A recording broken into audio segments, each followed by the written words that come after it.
This is Gail Morgan welcoming you to the Libertarian Counterpoint. Now, your host, James Just. And welcome to the Libertarian Counterpoint. With me today is the venerable Richard Fields and our friend John Cameron. How are you guys doing today? Well, hopefully you're doing better than the California budget, because the budget went from what did they say, $100 billion overfunded or whatever they called it last year, and now we're $22 billion in the hole or something of that nature. Following the California budget is a monstrous endeavor to begin with. So it's trying to decipher how much money we actually owe.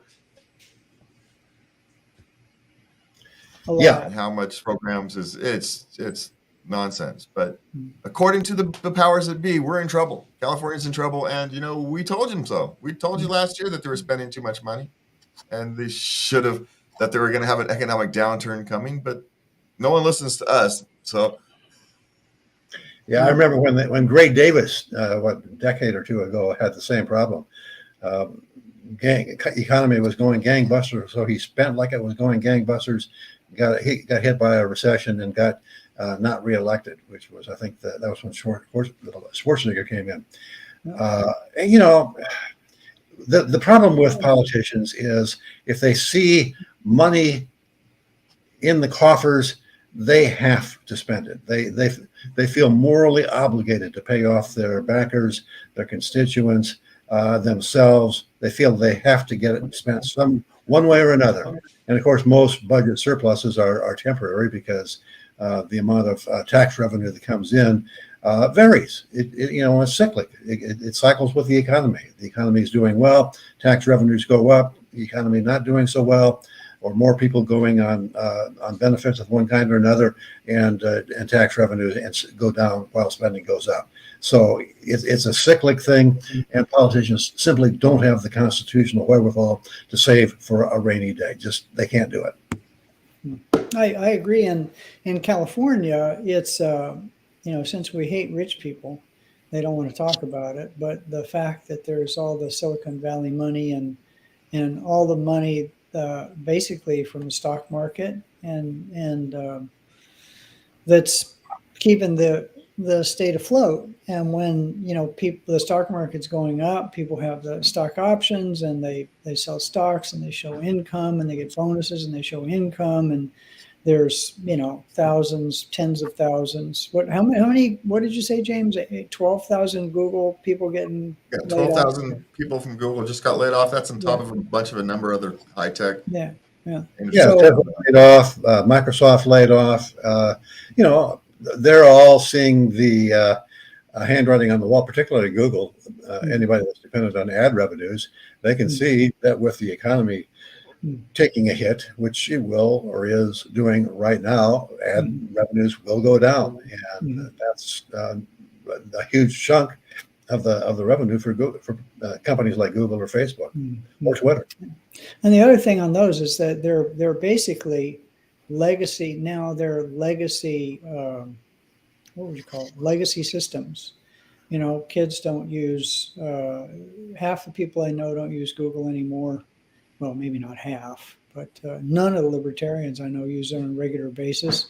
Everybody's using DuckDuckGo or something else that doesn't track.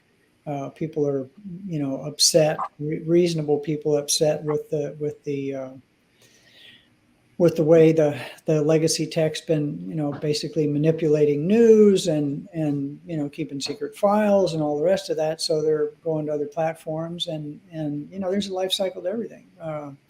Richard and I worked in publishing, and that time when the Sacramento Bee was stock was selling at $700 a share, and now if you can find it, it's 50 cents. So times change, and this might not be cyclical. And the state's ability to survive is built on the backs of tech billionaires and all the taxes they pay. So a lot of the tech billionaires are moving to Texas or Nevada or wherever they feel like it, because they can do their work really from anywhere.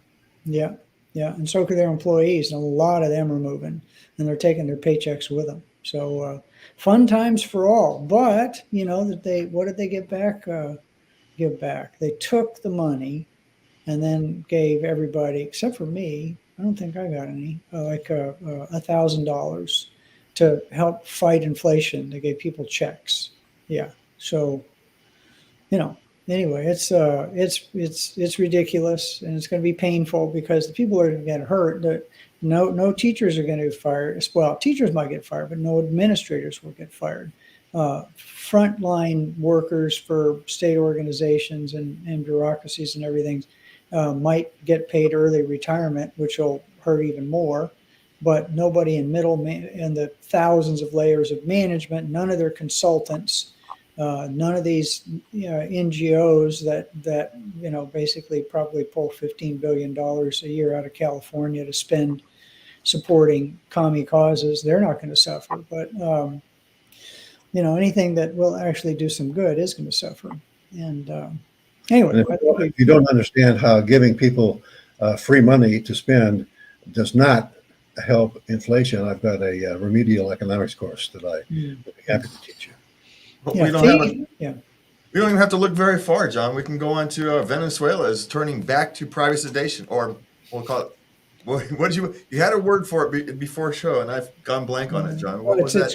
I call it crony socialism. Other people call it crony capitalism. Basically, they're doing. It appears it's hard to get good, solid information out. It appears that what their dictator basically is doing is letting his buddies buy various companies that they've nationalized, or buy them. They don't really buy them. They get them for 10 years, like a lease, and they run them, and then the government gets a percentage.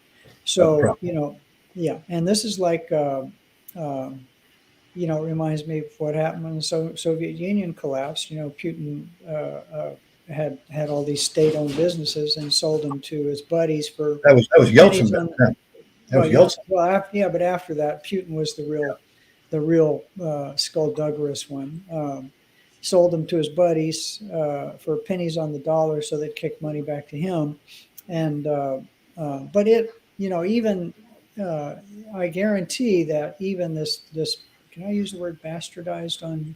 I think I can. I just did on form of crony socialism or capitalism will be much better than socialism, and it always has been. I mean, Richard, do you still have your 1 billion Zimbabwe dollar anywhere? You know what? It was I think it was a quadrillion Zimbabwe dollar. Yeah. No, I blew my nose in it or something. I can't remember. Yeah. It's gone. Well, it's about that's about. The thing is, there's various degrees of central control versus free market, and that's really what we're talking about. Yeah. And when you're looking at communism, pure communism, that's one person at the top, or a committee supposedly at the top, making all of the economic decisions without any information, because what one person or committee sequestered away in Washington, D.C. or Sacramento has the necessary information to make decisions on how much inventory to buy and how many parts to buy and how many ingredients to buy for, all of the inputs, all of the labor costs. No one person has perfect information. So socialism or communism always is an economic failure to one extent or another. It succeeds only to the extent that they allow a little bit of capitalism to creep in, a little bit of free market to survive on the street corner someplace. Then you move down to fascism, and fascism is simply communism with the allowing so-called free market or privately owned companies to exist. And the privately owned companies exist. They have to do, when push comes to shove, they have to say, do whatever the dictator says, but they have the ability to a little bit of wiggle room to figure out how to respond to market forces. So they get a little bit of economic input on what to buy, what to sell, what to make, what to quit making, etc. So it works a little bit better. It doesn't work as well as unfettered free markets. There you have everybody having perfect information or access to perfect information, and decisions could be made from the ground up with a lot of finesse and precision. So it's a continuum, and the continuum in Venezuela and Zimbabwe and other places that have been hardcore socialist communist, is that they are moving in the direction of capitalism or free markets, but they got a long way to go, and they're still paying lip service to communism. I'm sure, certainly China is. I mean, it's just a continuum, and eventually they'll get to a point where it's working pretty well, but people are getting, some people are working, some people are having more success than others, and then you go into the whole rhetoric about upper class, lower class, the rich and the poor, and the continuum moves in the opposite direction. We can't have any inequality, so we're going to go back to more government control. And of course, with more government control, it doesn't get rid of the problem of inequality. It just makes sure that those who are in control become more equal than others. Yeah, absolutely. And I just want to throw out some numbers. Zimbabwe, when it was Rhodesia, was the highest per capita income in Africa by far. Best educated people, most healthy people, the longest lived people, on and on and on and on and on. And then nationalization started. They turfed people off farms, and it took their land, gave it to other people. Zimbabwe, quadrillion dollars inflation, people pulling down telephone lines to strip the copper out to sell it so they could put food on their family's table. Venezuela in 1970 or slightly before that had the highest standard of living in South America by far. Their workers were as or more productive, and the GDP was as high per capita as the U.S., and their workforce was actually more productive. And then they started off by nationalizing oil. And since they were living on the oil, they took all the money from it and did like California and spent money. And then oil prices collapsed. And they decided, well, they need to nationalize everything else. On and on and on. You go to the Soviet Union. 1% of the farmland in the Soviet Union was private plots. And in the Ukraine during their great Soviet empire.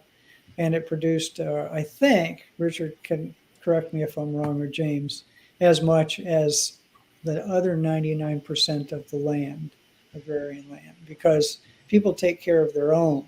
And if nobody owns it, you don't take care of it.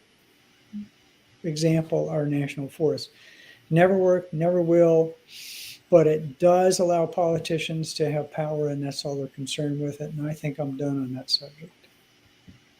Well, we'll move on to another topic about government protecting you. Wisconsin is now protecting you from Kerrygold butter.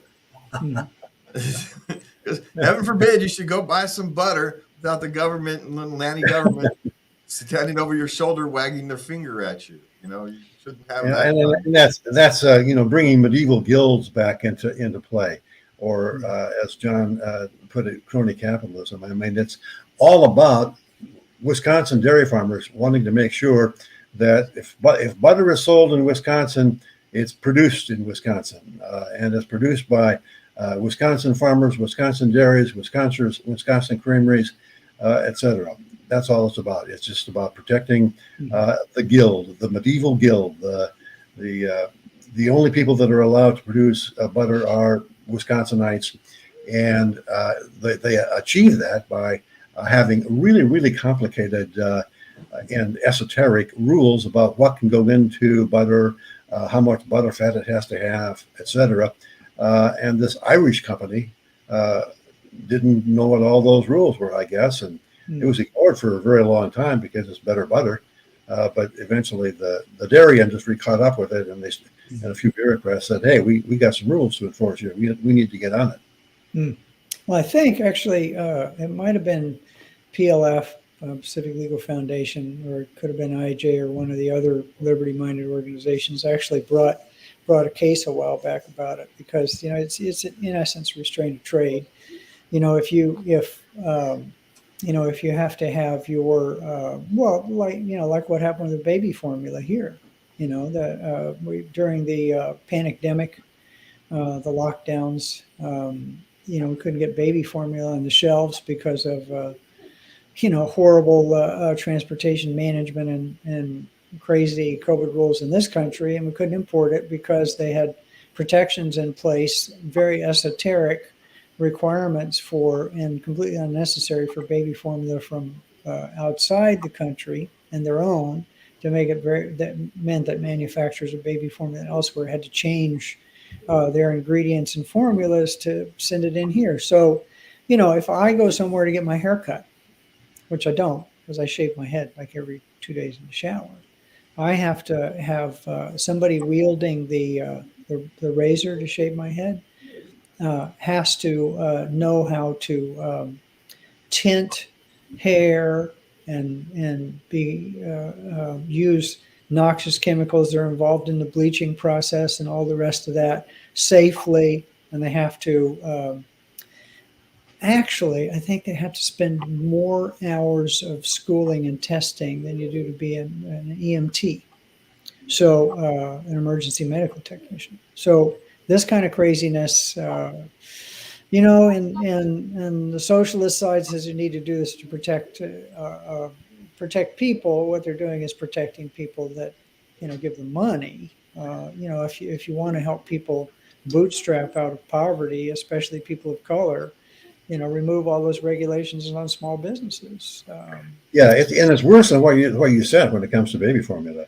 The rules were so esoteric that there were only a couple or three companies that could actually follow all of the rules for the baby formula. One of which was Abbott, and Abbott had a problem with contamination or some sort of pathogen got loose in their factory, and so they had to shut down, essentially cutting off a huge chunk of the supply of baby formula during the pandemic. Then you've got the transportation issues and the other supply issues that made it even worse. But when you only have a couple, three producers, because every other producer has been legislated out of business to protect the existing producers, then you've got a problem.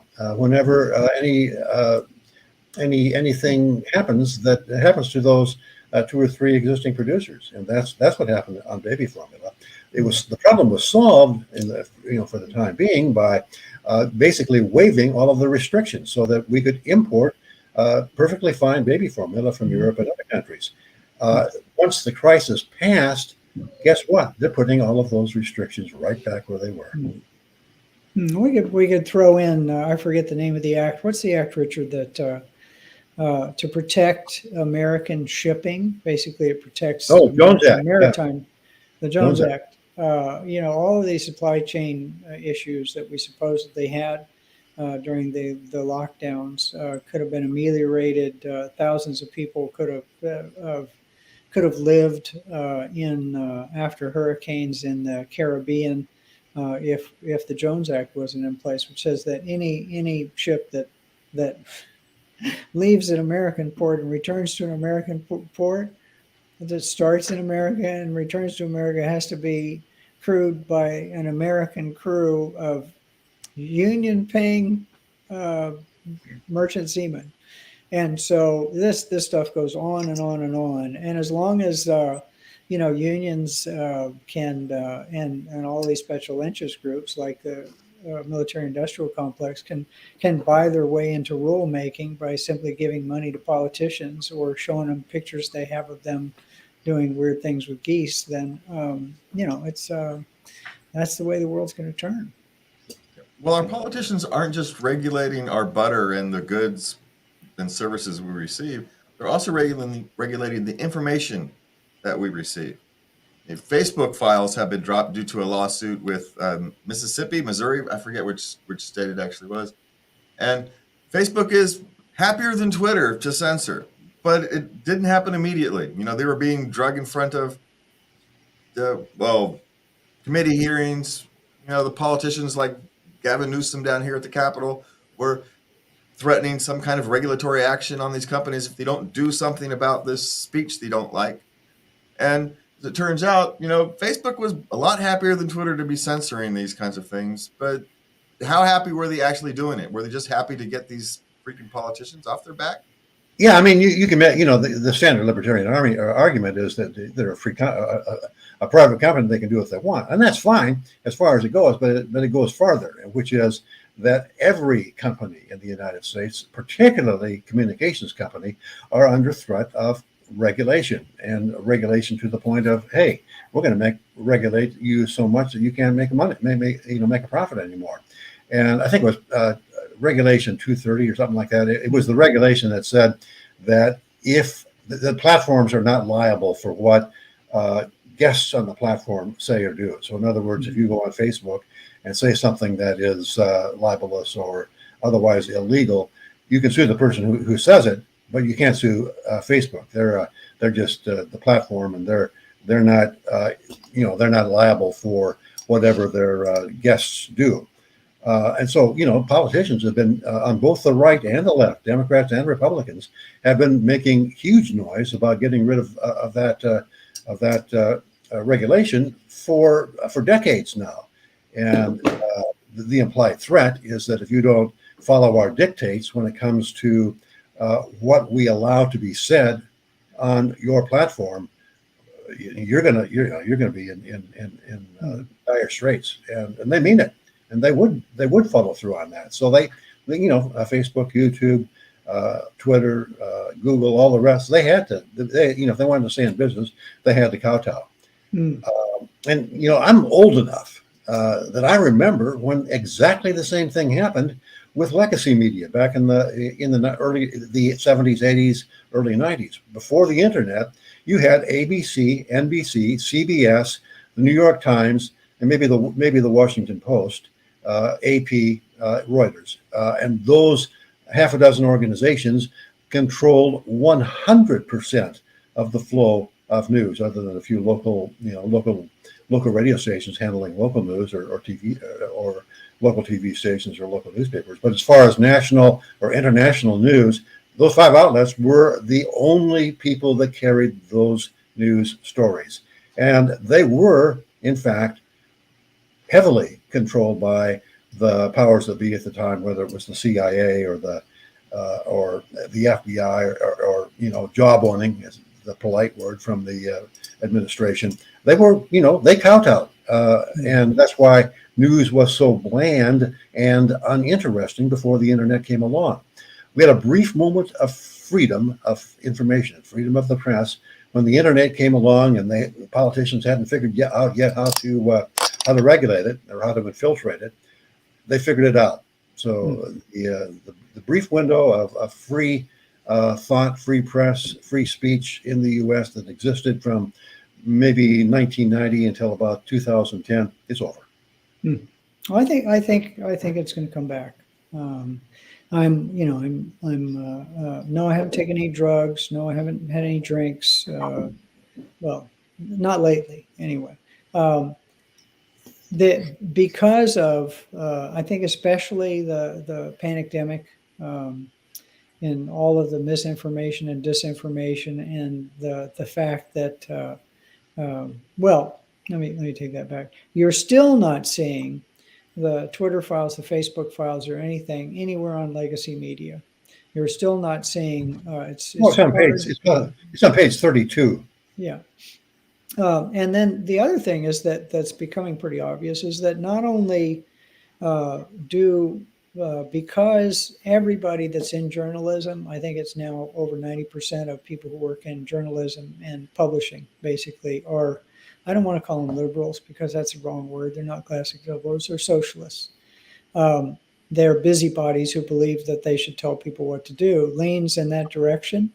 Everything anybody sees other than through AM talk radio, as Richard loves to point out, and some independent financial newsletters and now Substack, goes through that filter. And these people, despite the fact that many of them go to journalism schools, they don't understand that their job is to report the facts, not to be an opinion piece for one stream of thought or another. And I think there's a real pushback. And you look at